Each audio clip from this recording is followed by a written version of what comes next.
Empire.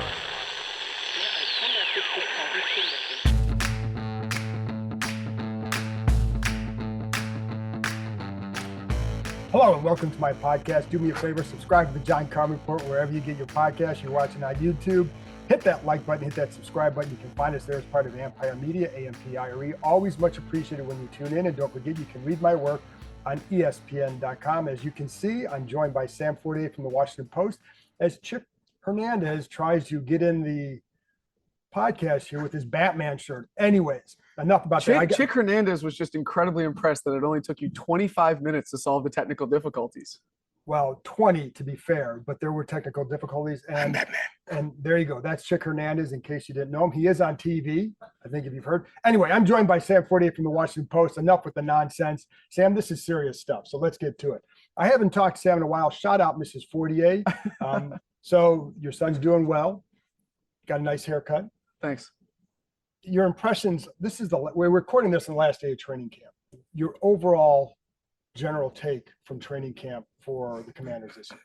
That's your league question? That's the league question. The general take? Yes, it is. We'll get to more specific stuff. I feel like the hope is realer than it's been in my 5 training camps that I've been here for. Is realer a word? Realer? I'm not sure, but I think so.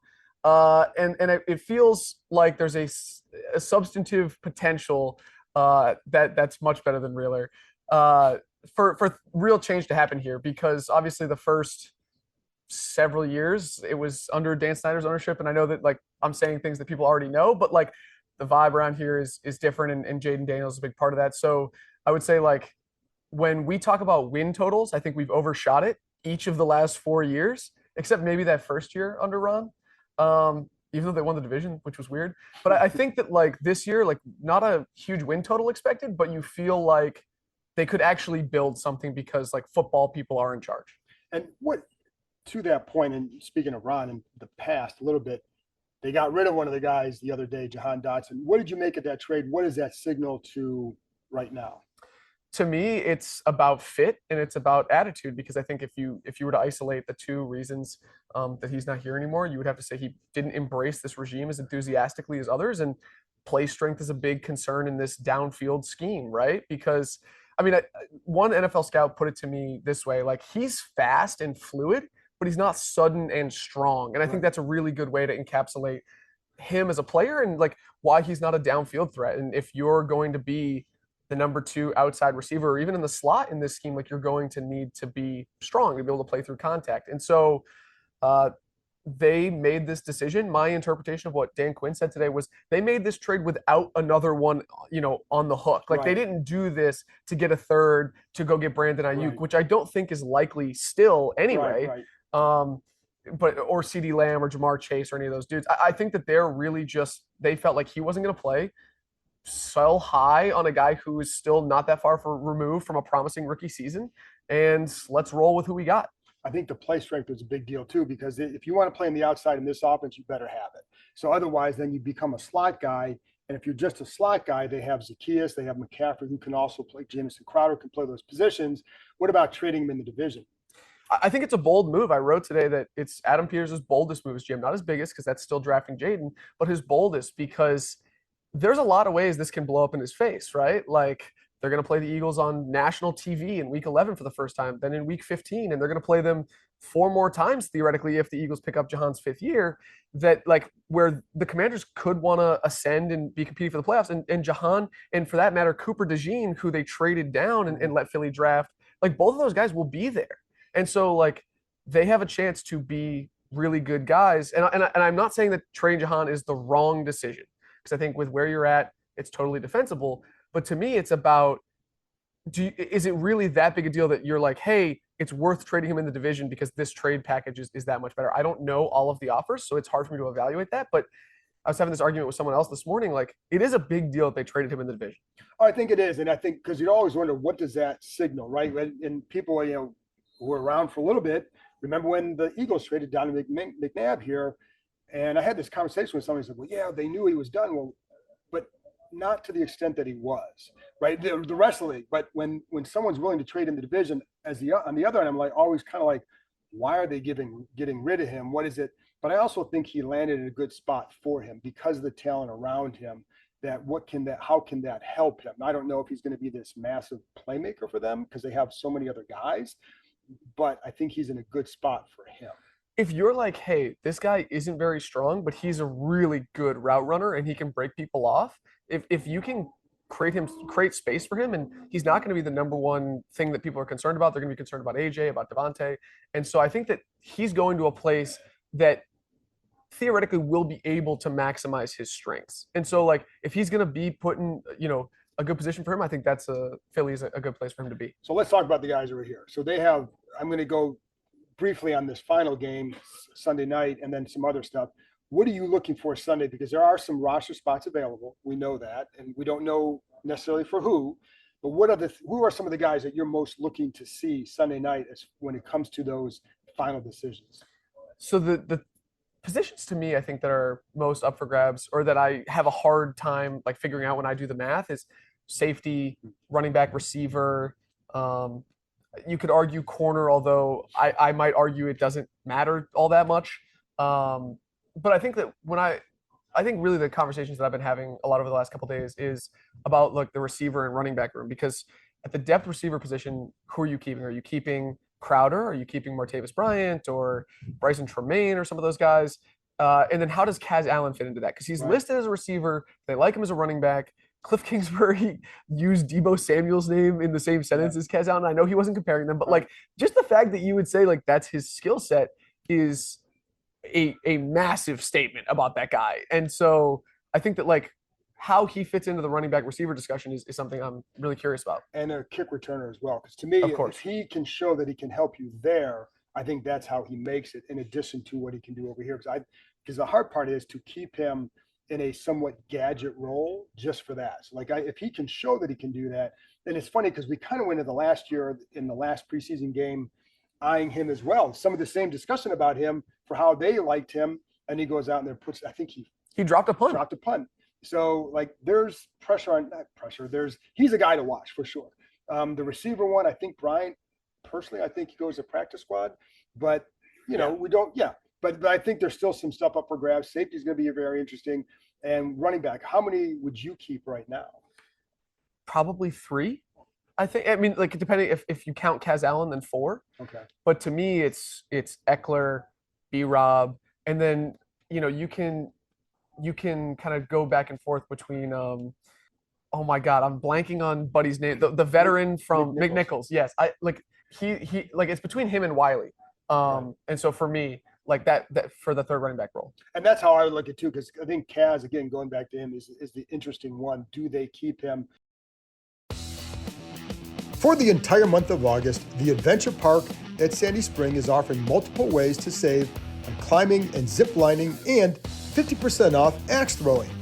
There are only a few Sundays left without football, so it's time to get that last summer adventure on the schedule. There's no better place to spend the last few days and nights of the summer with friends and family. Don't just take our word for it. The Adventure Park at Sandy Spring was named the #1 aerial adventure park in North America by USA Today. Anytime you're thinking about reaching new heights, make sure you know before you go. The Adventure Park at Sandy Spring is the only ACCT accredited park in Maryland or Virginia. So there you have it, folks. For the rest of the summer, you can get the best climbing, zip lining, and axe throwing in the country up to 50% off right here in the DMV. Reserve your adventure today at www.theadventurepark.com/Kime. Quarterbacks. For me, it's just 2. And even though Adam Peters was in San Francisco, even though he experienced what it was like to run out of quarterbacks in an NFC Championship game and is probably more scarred than most, it's just to me like it's not worth the roster spot for Jeff Driscoll or Sam Hartman. Those are both guys you could probably keep on practice squad. They know this offense, and I can't imagine them getting waiver claimed. I mean, maybe Hartman, but is he that valuable that you have to Yeah. use a roster spot I on him? think you can get because what you really want there is a guy who can develop into being a backup. Yes. And because if he has to play, there's something's gone wrong with Jaden Daniels. There's been no proof that that's going to happen, right? So, but I think you're looking at that. So if you can get through this year in a pretty good way with the three you have ahead of him, and then get another guy next year in the draft. Get your Brock Purdy, the low round developmental type guy that maybe he can become more than that. You can get that next year, and you can keep Mariota around too. So I don't know that there's necessarily do you have to use a roster spot on him. So I think the only question to me is do they now it sounds like Mariota will be back for next week. But if there's any concern there with like was it groin, I think it was. Yeah. If there's any concern there, then that's when maybe you keep Driscoll around for a game or two, just to get through. So, who's been a guy that really maybe has kind of come out of nowhere for you? Because we've talked about a lot of these guys in the spring, the Tyler Owens and all that. Is there anybody that's kind of like opened your eyes more than anybody else this summer? It feels like the easy answer here is Tyler Owens. I mean, you've talked about him, we've talked about him, but to me, like, I think he's shown a lot of promise, particularly on special teams. The question that I have, in a very real way, is like at the beginning of a rebuild, do you want to keep an older culture guy, or do you want to get a young, improving veteran or a young rookie with potential? And so, like, I view, and I'm sure it might not come down like this exactly in their meetings, but I see Jeremy Reeves and Tyler Owens as like that discussion personified. And maybe, Reeves is safe. But I feel like those two, when I'm thinking about the roster and the numbers in my head, those two guys are kind of which one do you choose? And I asked Dan Quinn about it today, and he said those are the discussions that we're having. Like Right. those are really hard decisions to make because you want to do what's best for your football team. But when your football team is like this, what is that? It's hard to know. It is, and I think that it's funny because I wondered about that. And the other day, he did refer to Jeremy as a first level special teams guy, and they're going to value that. So I also wonder where Derek Force fits into that. Right. And I That's think the other one. he's, He may even be more so the guy who, because here's the other thing to that point, and I'm sorry to interrupt you, but he also talked you do it a about lot. It's the fine. well, sometimes I have to, but it's valuable that way. No, I'm Yeah. just kidding. But Dan Quinn made a good point too about this kickoff rule and how does that change who you keep and where. And he brought up some teams may keep an extra safety because of that. So then it's like, okay, maybe Derek Force gets on there as a sixth safety for them. Right. Because then you're thinking, okay, Anthony Pittman, Michael Walker, some of those like linebacker special teams types. And then what do you do at linebacker? Because you're probably going to put Jordan McGee on IR as soon as you get through camp, possibly, if he's out for a longer period of time. And so then it's like, is it easier to cut a guy that you signed for 1 year in the vet minimum and then re-sign him right after you make that roster move than it is to get Derek Forrest through waivers? Sure, and that's a good point. I think the other thing is I'm including Hampton as a linebacker at this point. Okay. I mean, safety. I mean, I would consider them a safety linebacker. But for numbers purposes, I'm putting him at linebacker because it fits that way. So that's why, because otherwise, then you may be keeping 7 safeties. And he's also been working there. So it's in fairness to that, he's been working a little bit more there. And I think that may be more where his future is.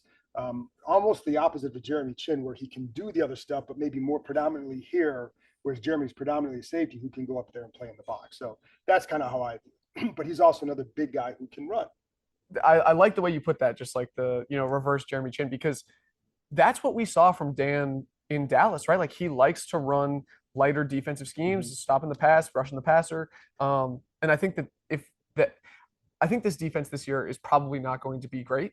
And so if you can build it the right way and say like, hey, when we're competitive, we want Dom Hampton to have that experience to be able to come down linebacker and, to move around and find our, J-Ron Curse from when they were in Dallas. Like, I think that's a huge, we talk about the development of Jaden being the point of the season, the most important thing for the season. But I think finding those guys with defensive traits, and whether it's, whoever it is as a safety, whether it's Owens or Hampton or someone else, like I think like figuring out who those guys are is also really important. This is a year to create that identity too. And they talked about that before camp, but I go back to the Dotson one that I don't want to knock on him because I think there's things he still offers. But if you want to be a physical team, did he fit into that? And the answer was no, because I think that's partly, because they felt other guys could play those roles a little bit the same or better. But if you want to create that identity, then you're looking for those guys who help shape that identity right now, whatever it is, because I don't know how big the honeymoon is, but there's more of one than maybe some other coaches would have had because it's so new. The honeymoon in the building or outside of the building? Outside the building. I don't know that. And the people who are listening can answer that. And then they've been extremely patient, as we know, and very, very patient, especially on social media. but and I don't blame them. Yeah. But I wonder, like, does that give them the ability to keep some guys this year, knowing that, hey, we're really trying to build for 25, 26 and create that identity, even if it means letting go a player that maybe some fans think might be better. I don't know. I think that they would have to choose, like we were going back to, and I'm not saying they're going to cut Reeves, but like we're talking about, do they keep the veteran or do they keep the rookie? I think right now you would have to assume they keep the rookie. And I think Jahan Dotson is a great example of that because you come in, you preach culture, you want to establish an identity, and you make a very concrete move because now that we realize they don't have another thing lined up, that getting that third round pick wasn't a sweetener for another deal. Like Adam Peters was saying, we would rather have a third round pick in the top 100 next year, which I think is a totally defensible position. But like, it's very clear that they are saying like, hey, our eyes are on the future. We're building this the right way. Hey, it's Bram Weinstein here, voice of the Commanders, and of course, frequent guest of this podcast, the John Keim Report. I wanted to let you all know that my show, which airs at 11 a.m. to 12 p.m. on ESPN 630, is now exclusively produced by Empire Media, my company, and is going to be distributed through our network. So I'm asking you, please, if you subscribe to this show and love this show, give mine a try as well. Subscribe to the Bram Weinstein Show wherever you get your podcasts, and many of the shows and many of the elements that are in the show will be available on the Empire Media YouTube channel. We're going to talk a ton of Commanders and other DC sports. Check it out. Speaking of the building, as we go back to Dan, every conversation has to go back to him because I think he's that. First of all, people want to know about him, but secondly, he's that important. What has stood out to you about his camp? Let's start with that. You're really giving me a layup to have a shameless plug for a story I wrote recently.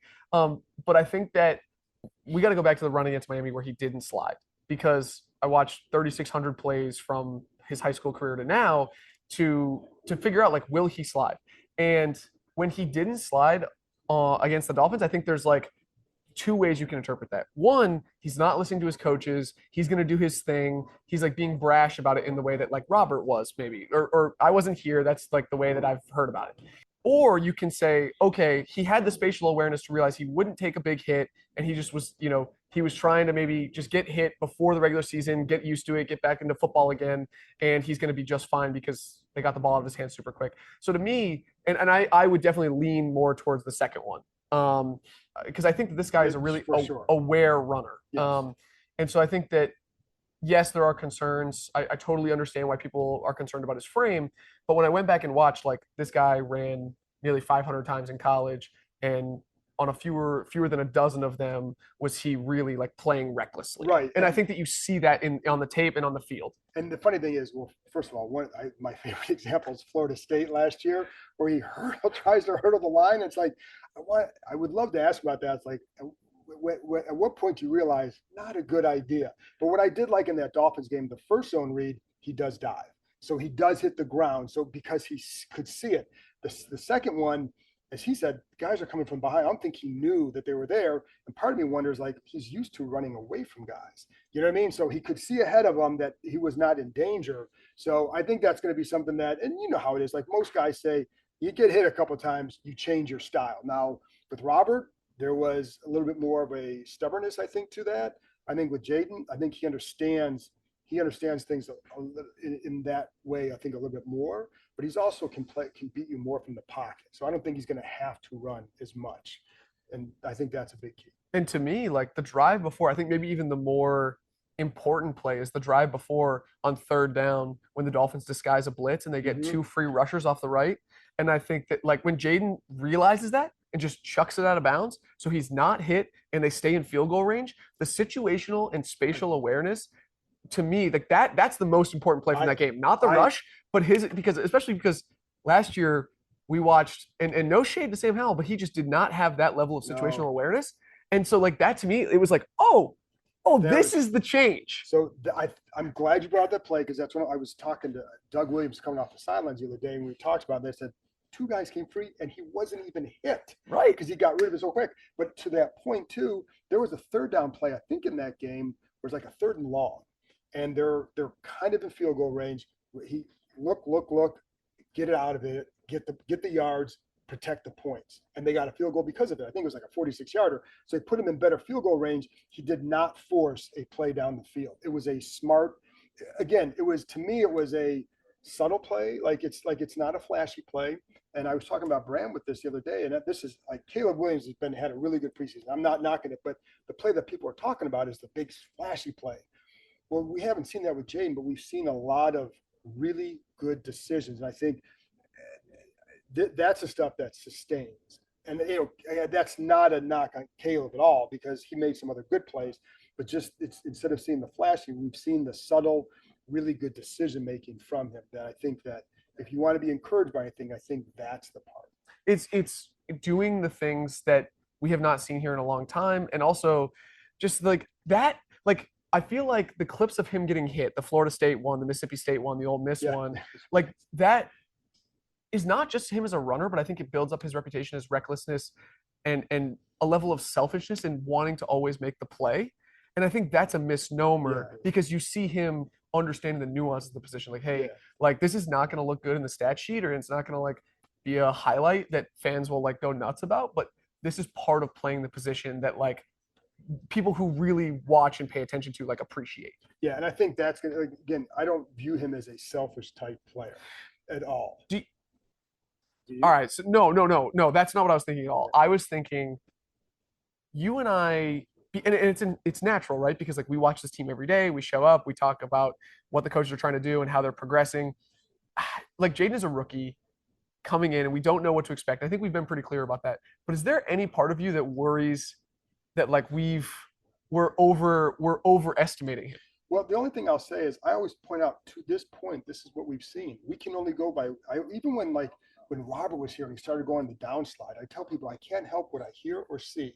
And I'd say the same thing here. So I don't know that nobody, to my knowledge, I haven't, and I don't think you have, has said like, oh, this guy's going to be the greatest player ever. I just think like what you see is like what you hear behind the scenes is really good. Yeah. That we know. What we've seen on the field, we've pointed out those things. Now, are there some things, is he perfect? No. And there was a play the other day where the loft to Terry, they said that, the play should have gone to the other side. Okay. But he still had a chance at that. He still gets rid of the ball quick and makes a quick decision. So I don't think anybody's sitting here promising a CJ Stroud year or that he's going to be this or that. We don't know because a lot of other factors impact it. My thing has been when you're trying to build for the long term, this is what you want to see. So I think long term, I'd say I think he's going to be pretty good. But like short term, we don't know. There's still too many questions to be answered to me. Right. I think that like the things we're seeing him do mentally, physically, his understanding of coverages, like all of those are really, really promising signs. I have like this nagging thought in the back of my head that's like, I remember going into that locker room and John Allen saying, Sam Howell's our quarterback for the next 5 to 10 years, And so it's like, I think that it's not just like what we're seeing and hearing, but I wonder the people that we're seeing and talking to, like they desperately want a quarterback here, right? Terry wants one, John wants one, everyone wants one because it would help everyone for them to be here. So are people getting like, when Zach Ertz says like this franchise is in good hands, he has a better perspective than most. And I'm not at all trying to say Jaden is not going to be the guy because I think he's going to be very good, but I'm just trying to interrogate my own biases. No. And I've wondered that. And I think with some of it, the defensive guys aren't in the huddle with it. So they're going to see things like you're right. Like they like Sam's competitiveness and all that. I do think when you hear them like, oh, this now looks different. Like McLaurin, I think is genuinely excited about. He was excited about Sam though. Not to this point, not to this level. Okay. You're right. But and like when you would, I just remember last year talking to him multiple times in the locker room about like, hey, how's it coming along, right? And the measuring points along the way. And he would always like, yeah, we still need to get to this. And there was always a yeah, but. And so I never felt like there was, as the season was going, a full embracing of that. Now, early on, I think there's always that hope, right? And that's where we're at now. But and I like, so when I would hear those things or talk to Terry, I always wondered how much of it is the quarterback, how much of it is the coordinator. Oh, I think it was both, but I do think that some of it was just because it was specific to he needs to be able to do this. We need to get to this point as a combo, right? So, and it's not that he wasn't, knocking him down. It was just I didn't sense the same level. But again, they haven't played a game yet. That was after they play games. But I think when you see the talent, you see the accuracy, the placement, that's what gets them. And then with the behind the scenes stuff, like, oh, okay, he's putting in the work. Then you come out here and you see, like, we saw the legs in college, and we see the ball placement accuracy. Then it's like, okay, he can be pretty good. But there's still other factors that are involved in this, right? You still have to put guys around him that can succeed. You still have to call the right games for him, and he still has to go out and prove it. But I think to this point, that's all we can say is to this point, it's been good. And I think that's exactly right. Because like when I go out to dinner with my friends or talk to my family or talk to people with other teams, like they like the number one question is like, so is he going to do it? And you never know with any quarterback, even as much as the position is scrutinized. And so I think that's a good landing point for us to exit camp on is he seems to have everything that you would need to do it, but you still just never know. Right. And there's always a mystery. But again, to this point, he's checked the boxes each step of the way. So there you go. We'll end on that one. I'm just happy that Sam stuck around as I tried to get my wireless mic working, and it did. And that was a good discussion, Sam. Thank you. Where can they find you? They can find me on TikTok now. That's right. YouTube, Instagram, Twitter. I have get out of here. I have way more places that people can find me. They can find me at thewashingtonpost.com. And I want to give a quick shout out to Quinn Bird from Maine, who was here, is interested in sports journalism, and always great to see people trying to get into this business. Absolutely. I think there's still a lot of value in that. I agree. Better be. Better be. Yeah, you and I hope. There you go. Thanks. Pin our livelihoods on it. Thanks to Sam for joining me. Thank you, as always, for tuning in. I'll be back Sunday night, probably Monday morning. I'm not doing it. We're not putting the post-game pod out at 1 a.m. after the third preseason. Not a grinder. That's what I'm taking away from Monday morning it'll come out. Well, I'll be doing it, but it'll come out Monday morning. So anyways, I'll talk to you next time.